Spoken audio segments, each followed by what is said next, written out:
As promised, I'm documenting my sourdough process. I've taken the starter out of the fridge. It's been living in the fridge for, I don't know, about a week now. I haven't added anything to it, done nothing. It's just been sitting at the back of the fridge. About 30 grams of starter in here. This is rye flour. I got it from Bulk Bar. So it's about 30. So I'm going to put about 50 of rye. And then 50 of all-purpose. Folks, make sure you're using unbleached all-purpose. Unbleached. We get this from Costco. Close enough. All right. Now I'm going to add equal parts water, so 100 grams of water. Perfect. And then I'm just going to mix it all up. Careful when you're stirring, you don't want all the flour puffing out of the top. You got to get it in there. Okay, good. Now I'm going to mix it well, get the air in there. And then save as much as I can. There. So we added 100 grams of water and 100 grams of flour, 200 grams total. That's what I'm going to be using for the bread tomorrow morning. And there'll be 25 to 30 grams left, which will go back in the fridge.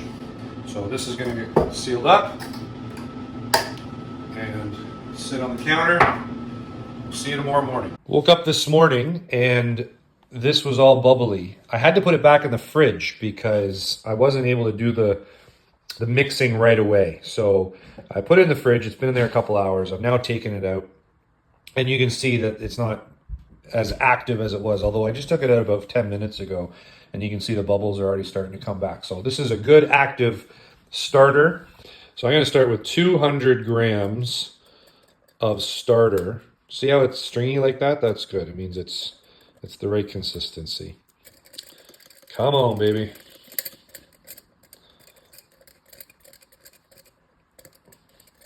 It's not normally this thick, but like I said, because it's cold, we're fighting gravity. Okay, I got this fork. Help me take some, a little bit too much. There we go. Put this back in the jar here. We're at 202. Let's be exact. For purposes of the video, let's be exact. All right, there we go. 200 grams of starter. Okay, seal this back up. That's going to go back into the fridge. All right, now we're going to add, so we got to do the math. In my environment, in my kitchen, the temperature that we have here, I found that 68% is great. So I want 2 loaves that are going to end up being about 700 grams each, which means I need 1,400 grams of flour to make that happen. Now, I've already put in 200 grams of starter, which will consist of 100 grams of flour. So really, I need to add 1,300 grams of flour, can't write here, flour, in order to get this up to 1,400, because 100 grams is already in the starter. I've also got 100 grams of water. So I'm going to multiply, in order to get my 68%, it's 1,400 times 68%. Alexa, what is 68% of 1,400? 68% of 1,400 is 952. We need 952 grams of water, but we've already got 100 grams of water in the starter, which means I need to add 852 grams of water.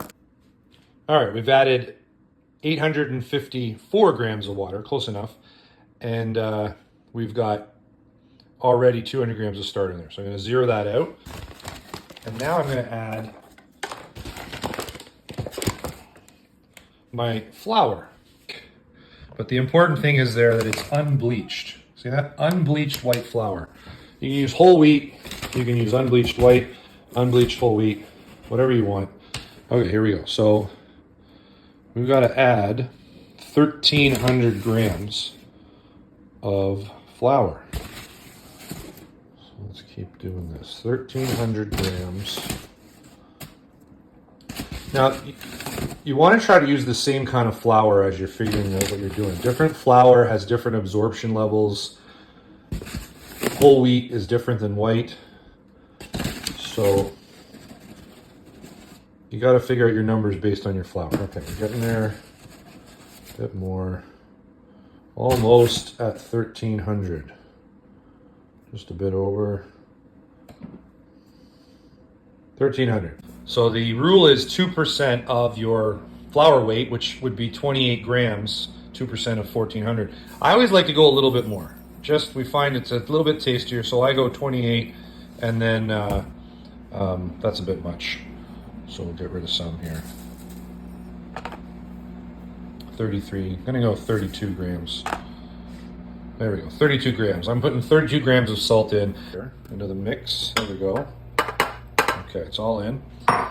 And now I've got, in the mixing bowl, I'm gonna put it on the lowest setting and just get it going, because if you go too fast at first, you end up with flour flying all over the place. And I'm gonna go ahead and raise this up, and I'm just gonna let the mixer do its thing.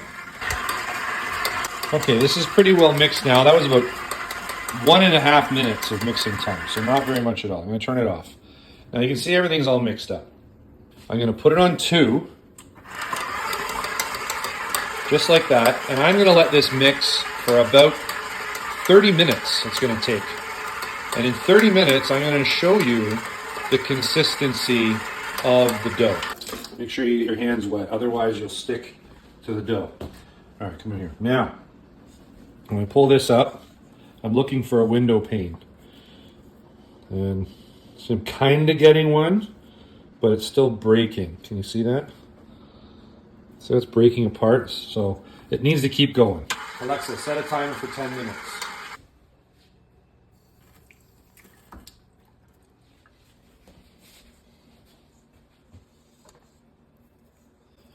See how we're getting a window pane now? It's almost there. It's just breaking a bit, so we're gonna go another 5 minutes. Let's check the consistency here. Yeah, see, now we're good. See how it's still breaking, but I'm able to pull a good stretch. I'm gonna take this out of the bowl, I'm gonna level it off and then show you. As I leveled off the dough inside the bowl. So in some videos, they take it out of the bowl, they put it in another container so they can tell the level. I got a system I created here. So I just take a chopstick with an elastic on it. I find the middle, and then I push the elastic down to the top. That creates a distance for me. So this is 6 1/4. 6 1/4. Alexa, what is 6.25 times 1.25? 6.25 times 1.25 is 7.8125. All right, so now we're going to move the elastic to 7.8125, which is almost 8. So that's where it needs to grow to. So when this grows to 25%, that's where that elastic will be. That's my goal. So we're going to cover this now, leave it for a few hours, and then in a couple hours it should be 25% bigger. Okay, so now we are going to check to make sure that this, we've risen 25%. So we're going right down the middle here, and look at that. We're definitely at the elastic, we're a little bit over, so that's perfect. I didn't forget to wet this first, by the way, so good to go. By the way, you can see all the condensation on the top of the lid here that was covering it. It means it was doing what it was supposed to do. So now the next step is to take this out and put it on the counter. And this is one of these scrapers are great. If you don't have one, you should get one. Amazon, they're not expensive. This one's plastic.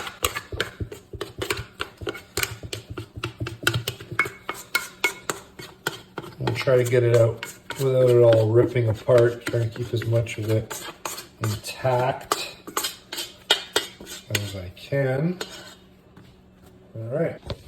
So here is the big mass. It's obviously much bigger than it used to be. And I'll take my bench scraper. I'm going to cut it in half. Now, I used to be very particular about getting it exactly half. I'd even take little pieces off and weigh it. I don't worry about that anymore because it really doesn't matter if one loaf is slightly larger than the other. I'm pretty good at guessing there. You kind of look at the shape, figure out where half is, and give it a cut. All right. One out of the way here.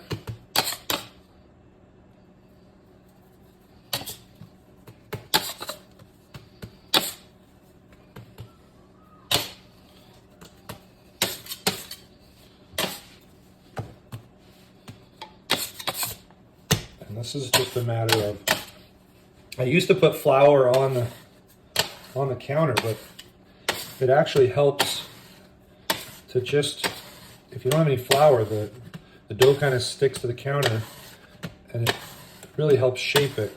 So I'm just doing this because we're trying to get a good stretch on the outside. And go around, do this a little bit, get it into a ball. That's good enough. And you can see, I don't know if you can see, there's little bubbles forming already. So I'm stretching it to the inside, folding it in, on itself, and I'm going to flip it over.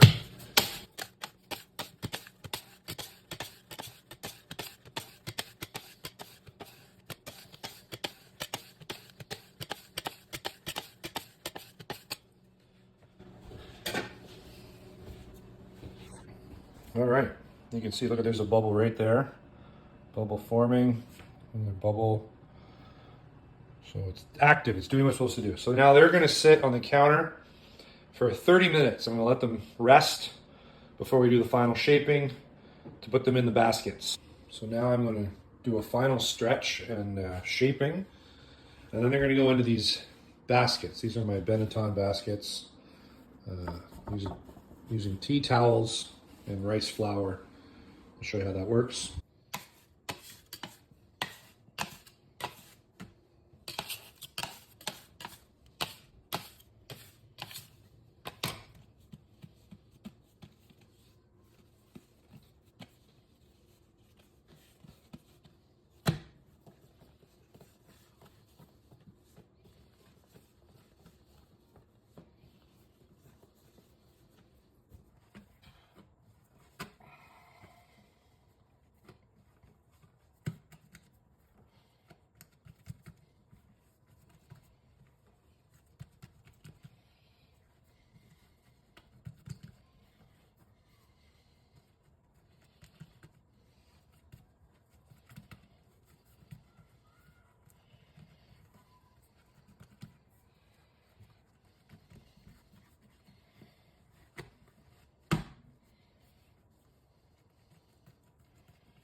All right, so They're in their baskets, snug in their blankets.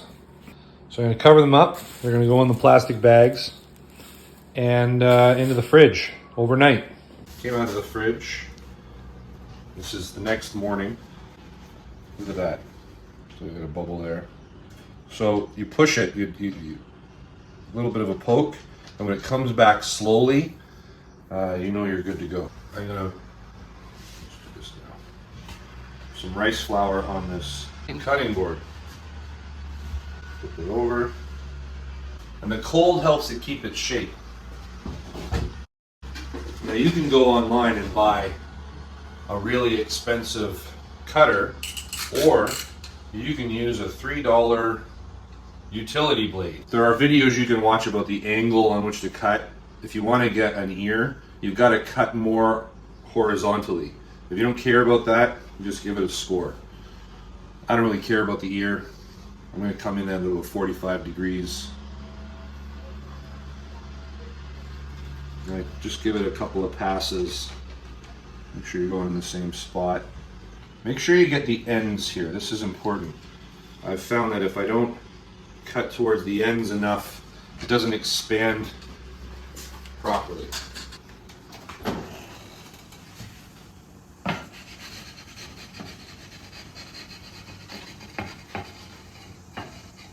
So we've got the baking stones here. You'll see underneath I've got a tray of water, so to help with the steam. We're going to cover this.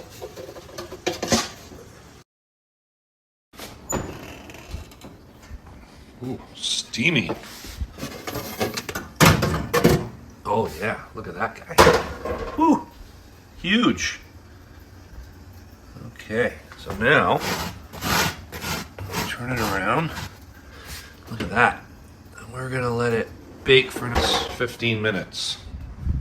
Alexa, set a timer for 15 minutes. 15 minutes, starting now. Look at that. Ooh, hot. Hot, hot, hot.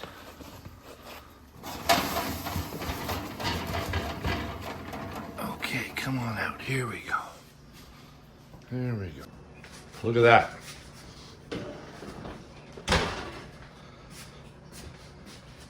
Another 15 minutes after being covered, and that's what we end up with.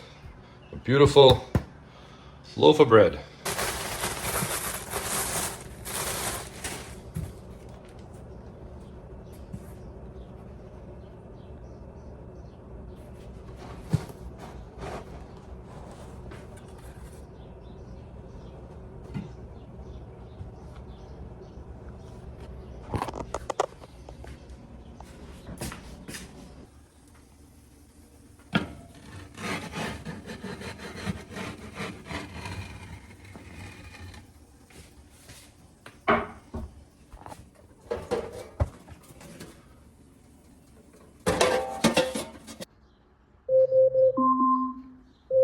Alexa, stop timer.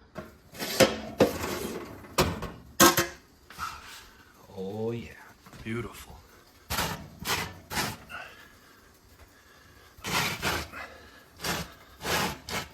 Okay. Oh.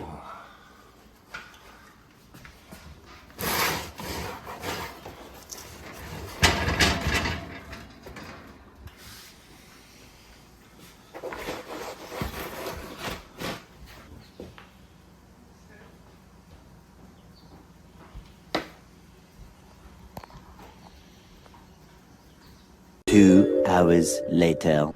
There they are. Obviously the one on the right is a bit bigger. As I said, it doesn't really matter if one's a little bigger than the other. They both rose beautifully.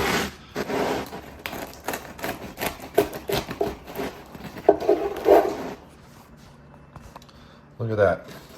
We got nice crumb.